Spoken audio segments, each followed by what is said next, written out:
En videos anteriores hemos hablado sobre las características que presentan una onda sonora. En este haremos referencia cuando se generan más de una onda sonora y se cruzan. Comencemos analizando el siguiente ejemplo. Tenemos un pulso que se propaga por un medio, que en este caso es una cuerda, y llega a un extremo fijo. A continuación, con un simulador, observaremos qué ocurre con el pulso en la cuerda.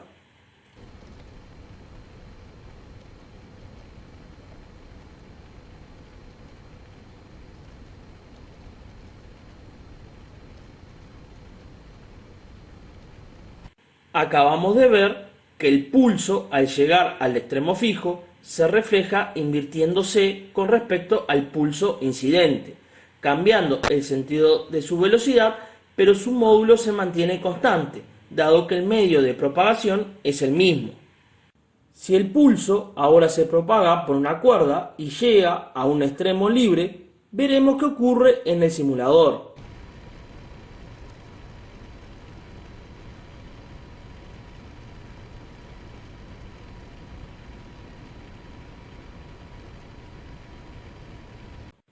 En esta situación ideal, en donde se desprecia el rozamiento entre el anillo y la varilla, pudimos observar que el pulso reflejado no se invierte con respecto al pulso incidente, pero sí cambia de sentido, aunque el módulo de la velocidad se mantiene constante, dado que el medio de propagación es el mismo. El fenómeno físico analizado en las dos situaciones anteriores es el fenómeno ondulatorio de reflexión, dado que el pulso reflejado cambia de sentido con respecto al pulso incidente, pero mantiene constante el módulo de la velocidad. Pasemos ahora a estudiar la interferencia de ondas en una cuerda. Denominaremos interferencia al fenómeno físico en el que dos perturbaciones que viajan por el mismo medio se superponen en una región determinada. Comencemos analizando la siguiente situación. Si generamos dos pulsos a la vez en ambos extremos de una cuerda, ambos pulsos se propagan a través de la cuerda con velocidades de igual módulo pero con sentido contrario.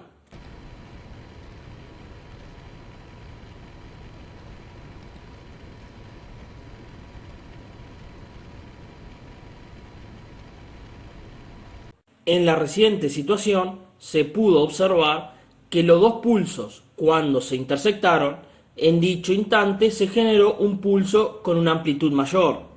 Y luego de dicha interferencia, cada pulso continuó propagándose con las mismas características previa a la interferencia.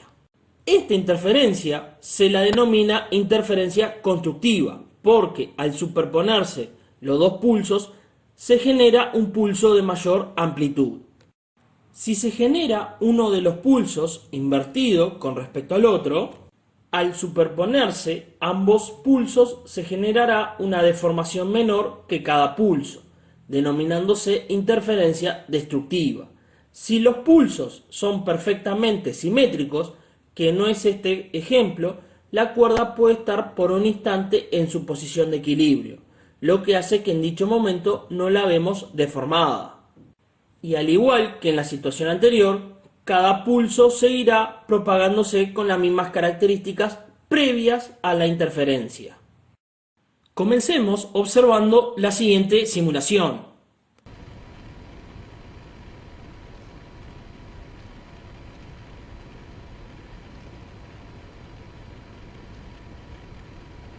La onda que se propaga por la cuerda es una onda periódica, debido a que es un conjunto de pulsos que son emitidos a intervalos iguales de tiempo.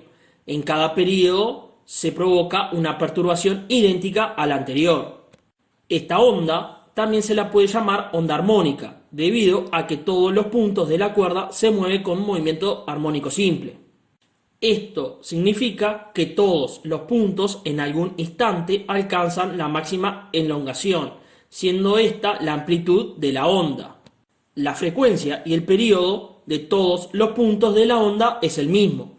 Mientras que un punto del medio realiza una oscilación completa, la onda se propaga a una distancia igual a la longitud de onda. Y la aceleración de un punto es directamente proporcional a su desplazamiento, pero con sentido opuesto. Si generamos ondas armónicas en una cuerda que se encuentra tensa entre dos extremos fijos, al llegar a los extremos, las ondas, como ya lo vimos al principio, se van a reflejar superponiéndose de esta manera ondas de igual amplitud y frecuencia, que se propagan en sentido contrario. En la mayoría de los casos, la forma de la onda resultante tendrá una apariencia confusa, pero para algunas frecuencias particulares, que denominaremos frecuencias naturales o de resonancia, se generan ondas estacionarias, como lo podemos observar a continuación.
Para aquellas frecuencias que son frecuencias naturales o de resonancia, veremos que la cuerda adquiere ciertas configuraciones estacionarias como resultado de la interferencia de estas ondas, existiendo puntos que permanecen en reposo denominados nodos, y a los que tienen máxima amplitud se les denomina antinodos.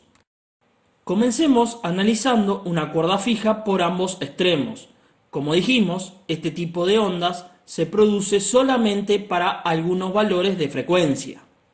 A la menor frecuencia natural da lugar a que la cuerda vibre en su modo fundamental o primer armónico de vibración. Como podemos observar en pantalla, la cuerda presenta dos nodos en los extremos y un antinodo.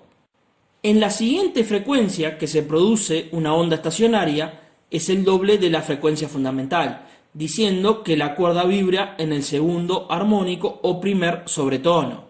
El tercer armónico o segundo sobretono se produce con el triple de la frecuencia fundamental. Podemos concluir que la frecuencia de los siguientes armónicos lo podemos determinar utilizando la ecuación que aparece en pantalla, en donde n es un número natural que coincide con el número de antinodos que se observarán en la cuerda. Como podemos observar, en todos los casos, la distancia entre dos nodos consecutivos corresponden a media longitud de onda. Por lo tanto, el largo de la cuerda es el producto de armónicos por longitud de onda dividido 2. Si despejamos longitud de onda y la sustituimos en la ecuación de la velocidad de propagación de onda, obtenemos la siguiente expresión matemática. Despejando la frecuencia, obtenemos la ecuación que aparece en pantalla. De esta manera hemos llegado a deducir una expresión matemática que nos permite determinar la frecuencia natural para cada armónico. Continuemos ahora analizando una cuerda con un extremo libre y uno fijo. Aquí también se puede producir ondas estacionarias. En el extremo fijo corresponde a un nodo, mientras que en el extremo libre corresponderá a un antinodo. En pantalla podemos observar la forma de la cuerda para la frecuencia fundamental. El largo de la cuerda corresponde a un cuarto de la longitud de onda. Si observamos el siguiente modo, podemos ver que el largo de la cuerda es igual a 3/4 longitudes de onda. Podemos concluir que el largo de la cuerda estaría dado por la ecuación que aparece en pantalla, en donde n tiene que ser un número impar. Si despejamos longitud de onda y la sustituimos en la ecuación de la velocidad de propagación de onda, obtenemos la siguiente expresión matemática. Despejando la frecuencia, obtenemos la ecuación que aparece en pantalla. De esta manera hemos llegado a deducir una expresión matemática que nos permite determinar la frecuencia natural para cada armónico de una cuerda con un extremo libre y uno fijo. Este mismo comportamiento que acabamos de analizar es el que tienen los instrumentos musicales de tubo, en el cual en uno de los extremos es abierto, por el cual se ejecuta el instrumento produciéndose un máximo o antinodo, y en el otro extremo cerrado, produciéndose un nodo. El comportamiento de un instrumento de tubo abierto es similar al comportamiento de una cuerda con ambos extremos libres. Aquí también se puede producir ondas estacionarias. En ambos extremos libres tendremos un antinodo. En pantalla aparece la forma de la cuerda para la frecuencia fundamental. El largo de la cuerda es la mitad de la longitud de onda. Pasemos a la siguiente frecuencia de resonancia. Podemos observar que el largo de la cuerda es igual a la longitud de onda. Por lo tanto, el largo de la cuerda está dado por la siguiente expresión matemática, siendo la misma expresión matemática de la onda estacionaria de una cuerda con ambos extremos fijos. Por ende, la frecuencia natural para cada armónico de una cuerda con ambos extremos libres la podemos determinar con la última ecuación que aparece en pantalla. De esta manera hemos llegado al final del video, esperando que se haya entendido. Hasta la próxima.